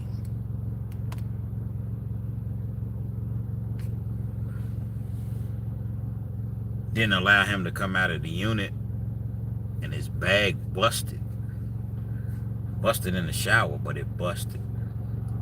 Now, I want y'all to understand something. These units are huge. You got 4 bays downstairs. A bay is like 12 people per bay. You got A, B, C, D. 12 people per bay, so it's 48 people downstairs. E, F, G, H is upstairs. 12 people per bay. You got all of these individuals. We were upstairs and everything is see-through. Everything is glass. Like, so if I'm upstairs, I can look down over the tier, or even if I'm in the cell, I can see the bays downstairs. Not the bays directly under me, but the 2 bays beside me, like that are in front of me, and then the 2 bays that are in front of me but downstairs. Like I said, everything is glass. And that smell was so horrific. We could smell it way upstairs, man. The whole bag busted. That was probably the worst smell that I've ever had to endure, experience. And it was just like, all the officer had to do They was mad at him, and I feel so sorry for the dude, Calvin. That they was so mad at him because it was like, what up, April? Nice to have you. Give a shout out to April. She's one of the moderators. That smell was so just disgusting that the inmates was like, hey man, y'all got to get dude out of here. He cool there, but nobody wanted to smell that. Y'all got to get him out of here. The officer was still, you know, just being lackadaisical about the situation. Damn near caused a riot, and they get to kicking the doors and banging on the glass, and finally they had to get a, you know, lieutenant or somebody, a captain or whatever, come in, and they end up getting dude out of there, and they had to bring in the team that comes in to clean up, you know, situations that occur like that. But that officer almost got whooped that night, man. I believe that if we weren't locked in a cell, I believe somebody would have laid hands on him. You know, people talk about inmates and animals. Now, the real animals be the correctional officers. Yeah, and don't get me wrong, you do have inmates that are animals, but you have people that are animals. People out there on the streets, people that you see every day at your job are animals. You'd be surprised at what a person is really into in their personal lives outside of what you know about them. And so I told a story, and people was jumping in my comment section. I was talking about this correctional officer that I knew. I didn't really know him like that. He was more so my partner's friend. We all play fantasy football. It was like 5 or 6 of us or whatever. So when I came back home, dude was, you know, I didn't know who he was. He was just part of the crew or whatever. So I'm like, all right. Cool, dude. Ended up getting a job at the jail. And so one morning I'm in the cell, I'm sleeping, and I hear all this hooping and hollering, and I'm gonna do this, I'm gonna do that, and shut up, and I'm gonna show you how real I am. And I honestly thought that it was a woman. That's how it sounded, because I'm upstairs in the pod, bay or whatever. Finally, a dude in our cell, he goes to the door. He was like, hey man, why you coming in here doing all this old screaming and hollering, man? Shut the fuck up. Yeah, that's how these officers get talked to, and they ain't nobody special. Shut the fuck up, we trying to sleep. So the dude, we're gonna call him C, man. Really, that's his name, man. Guess what? I'm gonna use his real name. C was like, they going back and forth arguing or whatever, but again, it still sounds like a woman. You know how somebody, they talk normal, but when they get upset and their voice gets to, I'm just saying you're not gonna talk to me like that. No, I'm just saying, you know, his voice got like real high, and I'm like, who's this girl? Because it's not uncommon to have people that come in the county jail, they mad, women, dudes too. They mad because they got to work today, or something ain't going right at home, or, you know, just whatever the scenario may be. So I ended up getting up. And the reason that I ended up getting up is because they was going to scrap. I'm like, damn, you got to beat a woman up. So I ended up getting up, and I'm looking, I'm seeing that it's C, my dude. Now, my dude, I'm not even going to call him my dude. C is about 5'7", 5'8", no more than 150 pounds. Black dude, kind of look Puerto Rican or whatever. Got like a little goatee or whatever. Short hair, thick ass eyebrows or whatever. Like, and you talking crazy to dude. So dude was like, look, man, I'll take my badge off or whatever you want to do, man. Well, this is what C was saying to him. So he comes upstairs, man, he's talking crazy to the dude. Dude was really just going and split his wig. But I was like, nah, bro, don't even do it, man, because he's talking about I'm gonna take my badge off. He took his badge off and his pepper spray and all that. I was like, man, get me, we can fight like a man now. Let's not get it twisted out. Let's see some COs whoop shit out of inmates. One-on-one. It wasn't none of that. But you're not gonna win because it's still an assault. Now, if they take their badge off or whatever, then I don't think they can charge you. But still, you still going to the hole. You still gonna probably get beat up. They gonna jump you. It's still not, you know what I mean, conducive.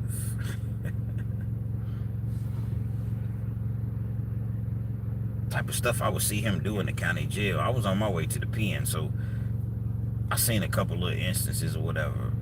Dude ain't never do nothing for me. He ain't never, like, he worked in I was a trustee, so being in a trustee pod, you get to work around. I'm not gonna say you get to, but they send you to different units in the jail. Like one day you might work the hoe. I hated working the hoe. One day you might work medical, and you just assisting, like handing out trays. Once they finish eating, you go pick up the trays. You clean up the unit, sweep, mop, hand out all the cleaning supplies, and you know you just there. So I work with C a couple times, man, and you know, usually if you get you a cool CO that knows you or that rocks with you or whatever, man, they're gonna bring you something out of their kitchen, man. Kitchen's called R&D. I mean, not R&D. I'm thinking about penitentiary. ODR. That's what they call it, ODR. That's where the COs get their food at. Man, I don't work for COs, man. They brought me a couple chili dogs, some fries, or some wedges, a cheeseburger, you know, big old thing of lemonade or coffee or whatever. This nigga ain't never bring me nothing. I ain't never asked him. But I figured, why should I mean, like, he would request me. He'd be like, okay, like if he was working a unit, right? Be like, man, get Kens down here today. I want to request Kens. So,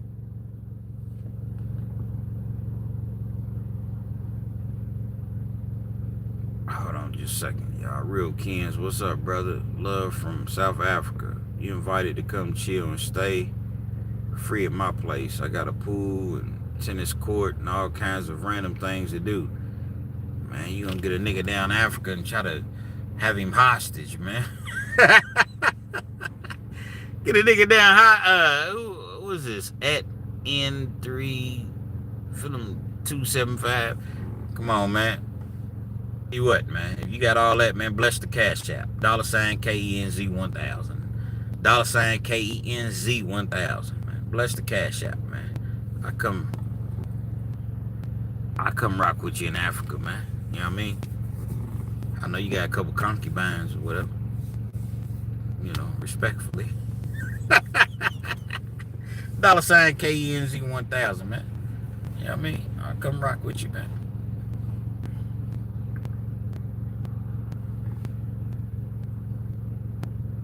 I always wanted to go to Africa. I was just talking about Africa a couple days ago.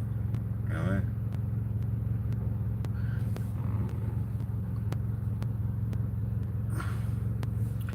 I saw you on Georgetown Street a while back. I ain't want to pull up though. Man, I'm very approachable. Like a lot of people approach me. They see me. A lot of people see me around town, man, and you know, they approach me. I ain't, you know, I'm just a regular guy. What up? You know what I'm saying? Shoot, I ain't. Just what it is, man. You know what I'm saying? Say, Kens, you'll get to the top. YouTube channel just keep striving. Yeah, I know I'll eventually get there. You know, I get very frustrated with this YouTube because and it's not you all, because I appreciate you all to the fullest. I just think YouTube don't put me in front of enough people, and the frustration comes because you don't really know why. Like, I've been on there over 2 years now. You know, a little bit over 2 years, so you don't really you don't really necessarily understand why am I not getting placed in front of a major audience. I don't know. Only thing you can do is just keep striving, keep working, keep grinding, and just knowing that one day your time, is gonna come. Because a lot of people say, and I'm very humble, a lot of people say, Kens, man, I ain't know nothing about your channel, man. I didn't know, man. Why don't you have more subscribers? Man, I don't know. Only thing I can do is just put the videos out. And, don't worry about the numbers. Put the videos out and just move on to the next. But I do get a lot of those sort of comments, in the comment sections or whatever. But I don't know, I think everything in life is about timing.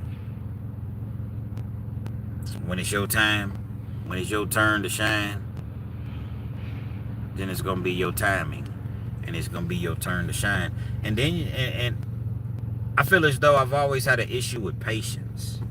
I've always been impatient. So maybe it's just one of those things to where it's like, okay, you'll be able to teach people and show people, okay, this is what happens when you're patient. When you think that it's just gonna happen overnight, it's not. I don't know. It's not really for me to question. I enjoy what I do. I enjoy it, as I mentioned earlier, as I mentioned several times, it's like a form of therapy for me. So whenever that time happens, and it's time for my channel to really, truly, truly take off, because I'm not even gonna lie to you, last year at about this time, say 14, 15 months ago, right now I thought that I would probably be at least 50,000 subscribers. But it's cool, because guess what? I'm grateful for the subscribers, for the people that rock with me. I'm cool. I'm cool with that.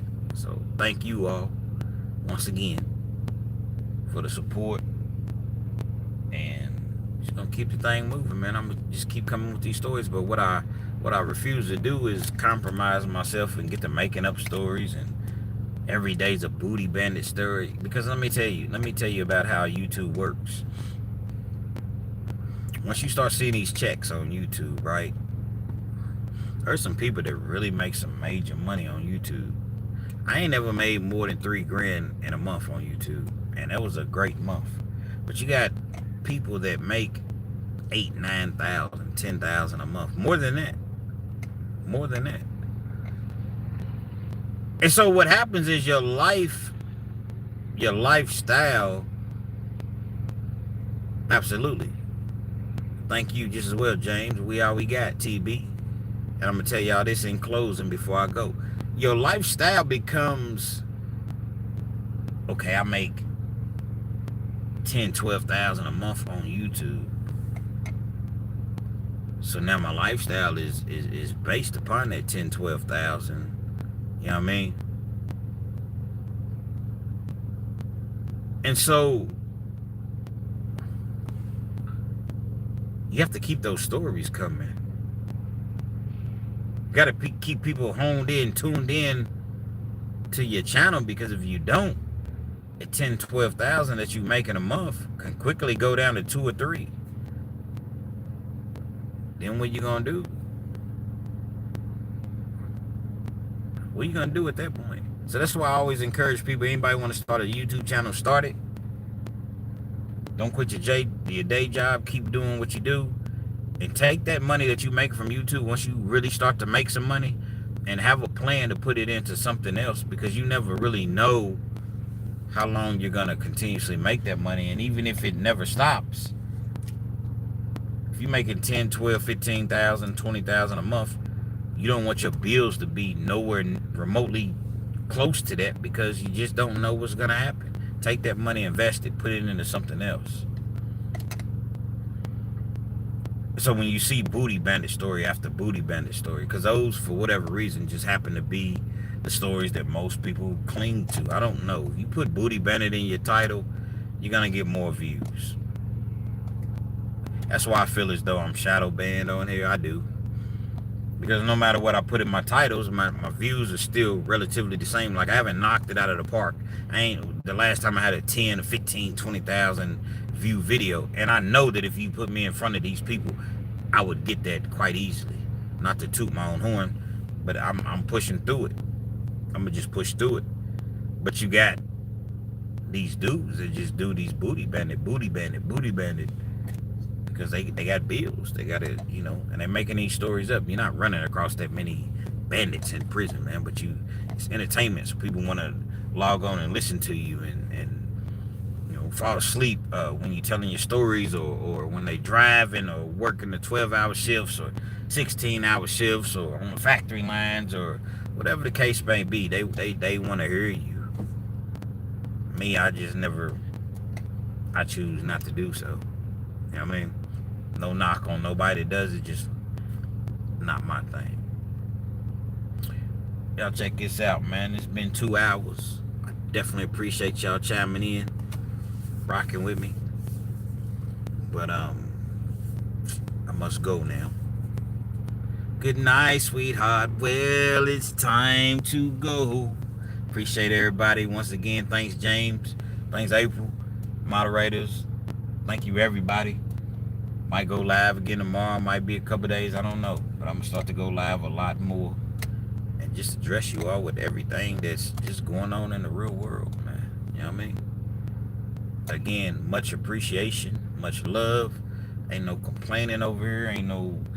We don't play the blame game. None of that. But I'm going to leave y'all with this. I did see a story today. I'm going to leave y'all with this. You got a 64-year-old man. Didn't happen today, but I seen the story today. You got a 64-year-old man. He's on Facebook arguing with YNs, youngsters. He's arguing about how much money he got or whatever. So he takes some pictures, stacks of cash, holding it up to his ear or whatever. Who you calling broke? Ain't nothing broke about me. The next morning, I think it was 2 mornings later, actually, 2 of them show up at his door. Got the police jackets on, police hats or whatever. He thinking it's the police. He opens the door, man. They busting his house. They looking for the money. He's trying to explain to him it was a prank. No. This money wasn't real. It was all not counterfeit money, but it was fake money. It wasn't. They look for the money. There's no money to give them. They shoot the dude in the back of the neck, back of the head. Boom. Pistol whipped him several different times, whatever. Storming the house, ransacking the house. They can't find nothing. The dude ends up living. 64 years old. You on social media flaunt like you got some money. And them people that came in and kicked not necessarily kicked the door in. You open the door, but they forced their way in once you open the door. If you find yourself in a blessed situation where you come up on some money, you don't got to show the world. You don't got to show the world that you got 50,000, 100,000, or 200,000-300,000. Because guess what, man? Them goons is coming, man. Them goons is coming. If they know, or they even think, they don't even have to know, if they think that you got 40,000 in that house, they think that you got 5,000 in that house. Man, they coming in. They coming. I know we all want to flaunt and show people that we not broke, and show people that I'm broke. I'm a struggling YouTuber. But the point that I'm making is, if whatever you have, it's not for everybody to see. Sometimes I post my, I might wager on the games, a little money here and there. I might wager, or put my wagers on Facebook or something like that, just, for the content, for the engagement or whatever. But we're not talking 50, 60, 70, 80,000. People, they see that type of money, man, they coming in. I'm talking about just a couple $100. And that dude's lucky to be here. He's lucky it just, evidently it wasn't his time to go. You got some money, man, keep it in the bank. Don't be keeping it in the house, in no safe. Unless you just absolutely have to. Don't tell nobody that you have it. Because if they know, guess what? They coming, man. You know what I mean? They definitely coming. Real Kens TV, man. Holla at your boy on the next one. And it will be a next real soon.